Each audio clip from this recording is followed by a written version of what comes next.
What up, WeHo? This past month, France won the World Cup, and even President Macron got in on the celebration.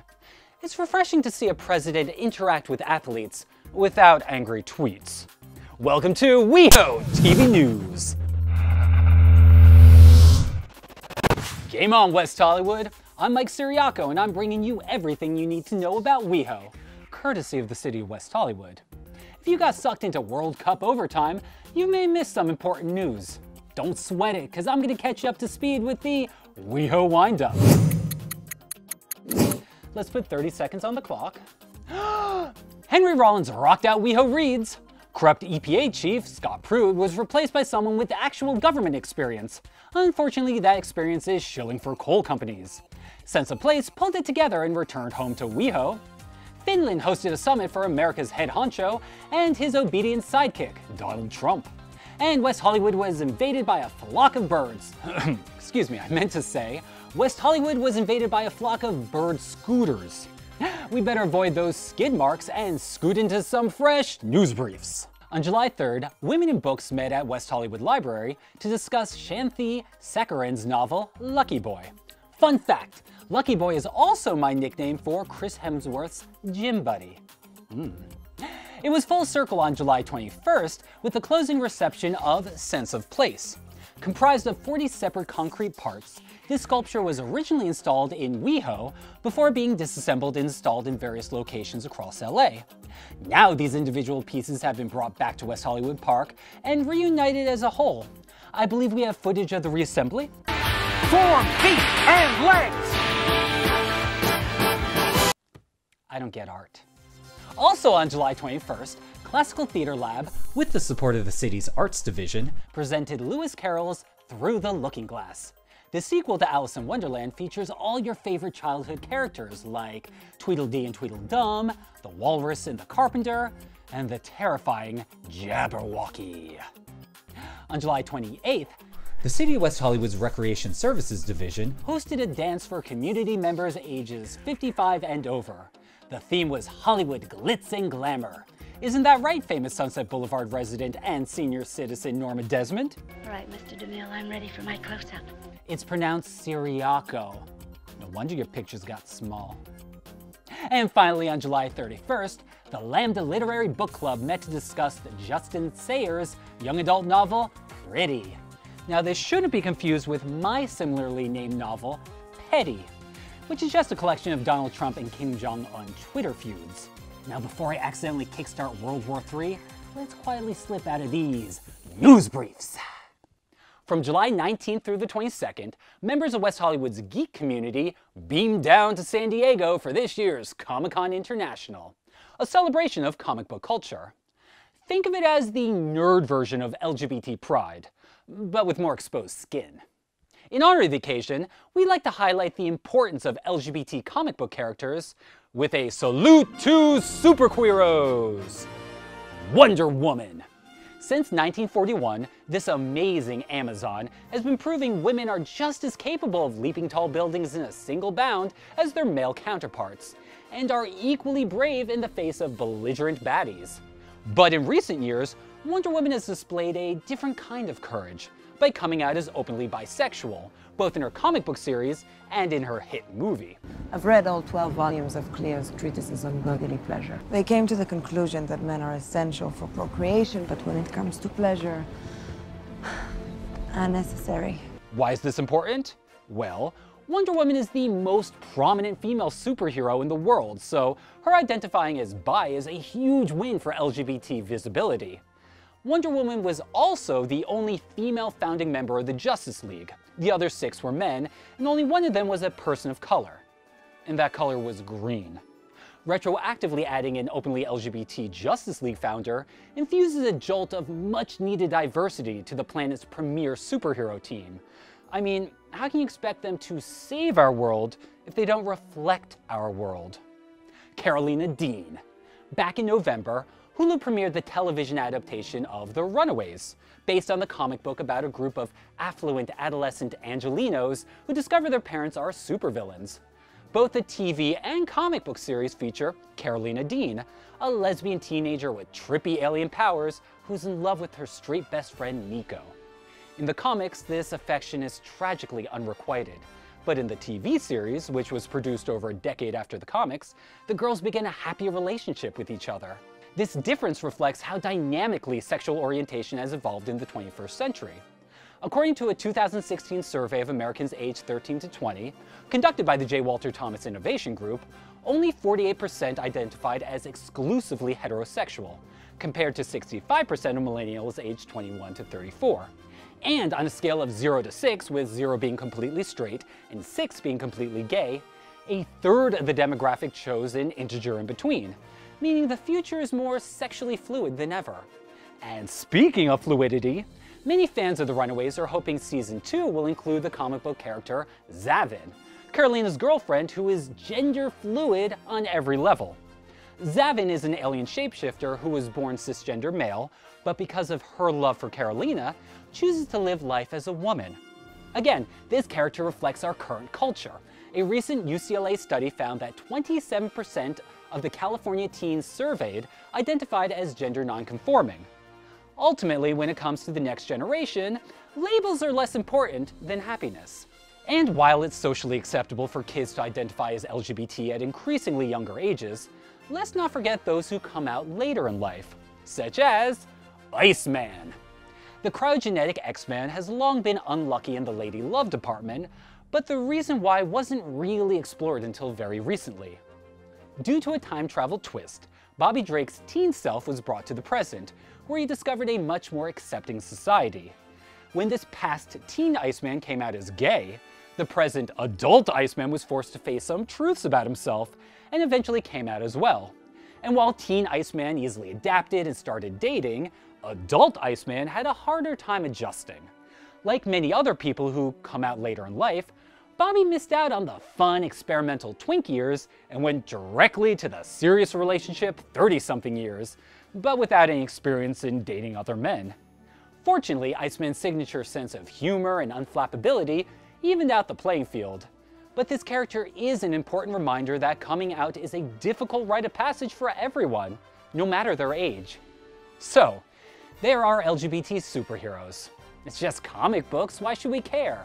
Because positive LGBT representations in media are a literal matter of life and death. According to the Trevor Project, queer teens are 5 times more likely to commit suicide than their heterosexual counterparts. The importance of LGBT visibility is best evidenced by a letter published in an issue of Young Avengers, a comic book featuring openly gay boyfriends Wiccan and Hulkling. Quote, "I got a frantic call from Florida. I packed quickly, caught a flight. My sister and her husband were at their wits' end. Their 15-year-old son, my nephew, had tried to commit suicide. A good kid, a bright one, and gay. He came so close. They thought of me, also gay, but older. When I packed, I threw in about a dozen comics. Among those dozen books, issues 1 through 4 of Young Avengers. During one of my catnaps, he had found and read them before I did. He woke me up. The look in his eyes were so big. A comic book with teenagers, gay teenagers, in a comic. And I saw the hope. A comic book saved a gay kid's life. Let that sink in for a second. An LGBT teenager's life was saved because seeing gay superheroes helped him normalize his own sexual orientation. And that's what superheroes do. They save lives. Heroes also stand up to bullies, of all ages. For more on this, we go now to Eddie Robinson. The City of West Hollywood partners with many organizations that provide outreach to the greater community, better our mental and physical health, and improve our overall quality of life. APLA Health is one of those organizations, and its services provide support regardless of income level, HIV status, or gender. We're here to find out more. I'm Eddie Robinson, and this is WeHoTV News. APLA Health has been in service for over 35 years, and its locations provide care for over 14,000 clients annually. Psychologist Sean Boileau told us more about the specific needs that APLA Health helps to address in the LGBTQ community, as well as the services offered at its offices on La Brea in the city of West Hollywood. So, as we've evolved, one thing that we've done to stay relevant is recognize that HIV care is remarkably different than it was in the 1980s. It doesn't even look like the same field. The demographics of West Hollywood are remarkably different too. For us to stay relevant to the needs of the community, we have to acknowledge that we absolutely want to specialize and be fantastic with LGBT folks living in West Hollywood. We also recognize that there are a lot of folks that have a lot of needs that aren't necessarily HIV related and aren't necessarily folks that identify as LGBT. We do behavioral health, but we also have dental services, we have medical services, we do home health, which allows people that are HIV impacted to live in their homes instead of being institutionalized. We do housing services. It's just an incredibly comprehensive system. We spoke with social worker Pedro Mendez about what makes APLA's care unique. What makes our services unique is just that we're welcoming to just a lot of population from different walks of life. When I hear of someone who's in need of housing services, what I do is I just refer them to our housing department within APLA and the AIDS Project, and also just link them to resources out in the community too that may be available, like shelters, to other programs around the area. I hope they walk out feeling supported, heard, validated too, and just to know that all their needs, whether it be medical or behavioral health, that they're being addressed. With pre- and post-exposure prophylaxis, commonly known as PrEP and PEP, as well as recent advances in HIV care, needs regarding sexual health continue to evolve. Alex Medina told us more about the overall mission of APLA Health. I think everybody who comes to APLA Health experiences success stories. We're providing them an opportunity to get better care. Whether it's people coming in for mental health services, just having a voice that they can talk to, that's culturally competent, understands. We provide that space. Find out more information about APLA by visiting aplahealth.org. And for more information on the variety of services offered by the City of West Hollywood to assist you, visit WeHo.org. I'm Eddie Robinson for WeHoTV News. Mike, back to you. Thanks, Eddie. Standing up to bullies requires confidence, which you get when you know how to protect yourself. For a quick crash course in self-defense, we go now to Nick Catelli. All right, now right behind me, you might think they're filming or training for Expendables 10, but it's actually the self-defense class that they offer at Plummer Park here in the city of West Hollywood. It's pretty intense. I'm Nick Catelli for WeHoTV News, and I'm gonna go get my self-defense on. Now, what are some of the things we're going to see today? Like, what are you going to be teaching? The three main strikes that I teach. Well, let me back up. The first thing is a self-defense class. The first thing I teach is defense. Some ideas for defending ourselves with blocks, dodges, ducks, leans out of the way, that kind of stuff. And then from there, we get on to principal techniques that I teach at these seminars. A palm strike, and we do knees. Things that are what I call high reward, low risk to the person throwing it. Good. I don't want people to get hurt doing any of this, but I want them to hurt their opponent if it comes to that. You know, you're walking down the alleyway with like Bruce Wayne's parents, and then someone, you know, tries to get at you, palm to the chest, and the goal is just to kind of get out of the situation. That's exactly right. Our goal in this is to safely remove ourselves from a dangerous situation. Coming home from a club, going back to your car after finishing a day at work when it's dark out, that's when I see people using this most likely. And then what would you say is your favorite, like, all-time movie fight scene? If you had to pick one. I love Jean-Claude Van Damme in Bloodsport. Okay. The Kumite. Okay, I like it in Universal Soldier where he's eating at the diner and he doesn't have money to pay for the food, and then he just beats up all those people. Have you ever been in a situation like that? I've not gotten into a cafeteria brawl yet. Okay, that's good.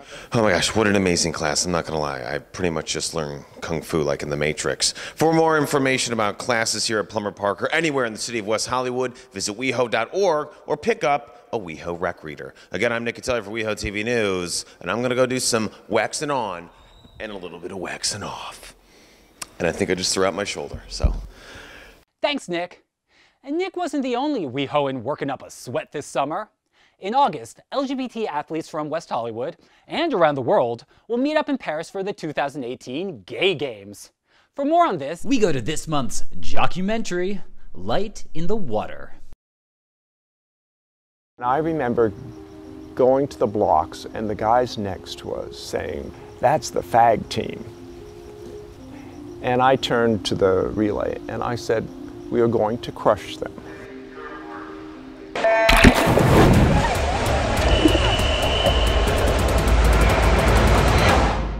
And we did.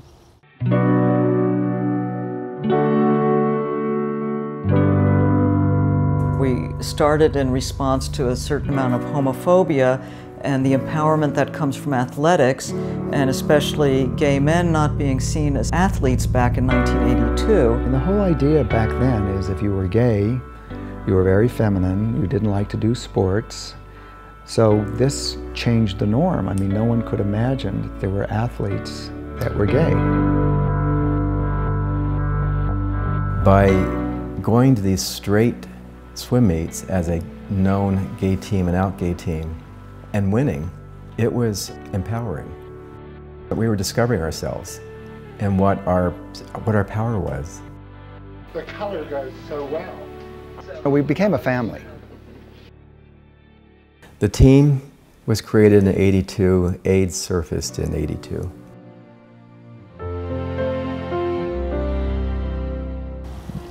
One point in time, there was a funeral every week. They thought if you were gay, you probably had AIDS, and if you had AIDS, you were going to infect everybody. We couldn't even get a swimming pool. People were afraid that if you swam in the pool, that you could get it. When they found out it was a gay team, they started breaking into our cars at the gay games in New York. They put so much chlorine in the water that it was actually painful. Swimming helped because in a way it was a distraction. It was, you knew you could swim. If you could swim, you could live. Or at least you were alive for that moment. Engaged. We're engaged. I proposed.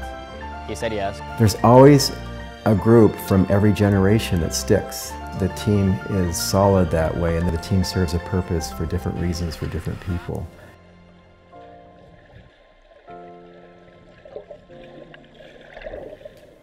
Yeah, swimming was my life savior. Summer isn't just about swimming. For some sounds of the season, we go now to Asher Rodriguez.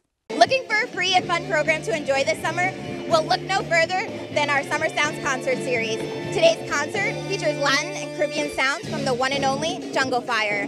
I'm Asher Rodriguez, and this is WeHoTV News. Through the City of West Hollywood's WeHo Arts Division, we offer Summer Sounds, a free outdoor concert series at Plummer Park and Kings Road Park. This series will introduce eclectic bands every month until September. Summer Sounds Concert Series is the City of West Hollywood's Art Division's concert series that we do in the summer outdoors. And I think music is a connector, and we use it to connect the best musicians and the neighborhood and the visitors of West Hollywood, as well as showcase some of the amazing parks. It's incredible. Look at all the people here. Everyone's bringing food, hanging out with their friends and family, getting down. It's beautiful. Consisting of nearly a dozen members, Jungle Fire mixes in flavors of Afrobeat, cumbia, and funk to create a melting pot of sound, guaranteed to get your hips swaying. As a project that we do because we love, we just love to play these kinds of music because they really don't get played that much anymore. For more information about Summer Sounds and other city-sponsored events, visit WeHo.org. Reporting from Plummer Park, I'm Asher Rodriguez for WeHoTV News. Thanks, Asher. Continuing in arts news, this month we hit up Outfest and met with Drew Droege and Michael Urie for a new segment we call Dishing Out.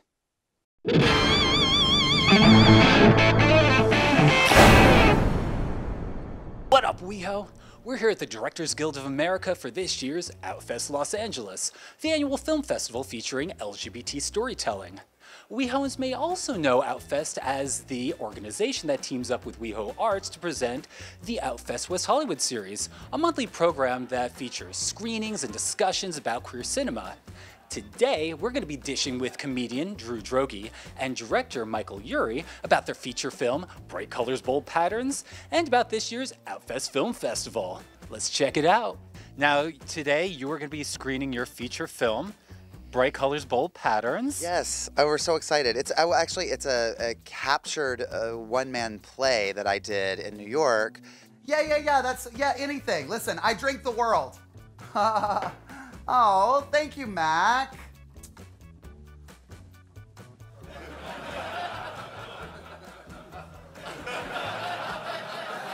No, honey, he's wonderful. He's great. No, I'm just saying that, you and I are an entire Abigail Breslin older than him. Now, you wrote this story as well, correct? Yes. Now, what inspired you to write the story? I was invited to a wedding, very good friends, a straight wedding, where they asked the guests on the invitation to not wear bright colors or bold patterns. Listen, honey, he is a gay man getting married in Palm Springs. He thinks a couple bright colors or bold patterns are gonna make him look tacky now? And then, very shortly after that, gay marriage became legalized. Yay. Immediately, our culture was shifting towards like wedding sections in all the magazines, and every gay couple was getting asked, when are you gonna get married? And we're like, oh, this is what straight people have to deal with all the time, that now that we can get married, we should want to get married. Now, what do you think about this show, like, resonated with you, where you saw it and like, I need to work on this? Well, I mean, not only did I find it hilarious and right up my alley in terms of style and comedy, but I also thought what he was saying, what Drew and really the character Gary in the play is talking about, resonated with me in a very real way. You know, about what do we do now that we're now that we've got marriage equality if we don't want to be married? Let me tell you something, honey. We celebrate things and make fun of them at the same time. That is called gay.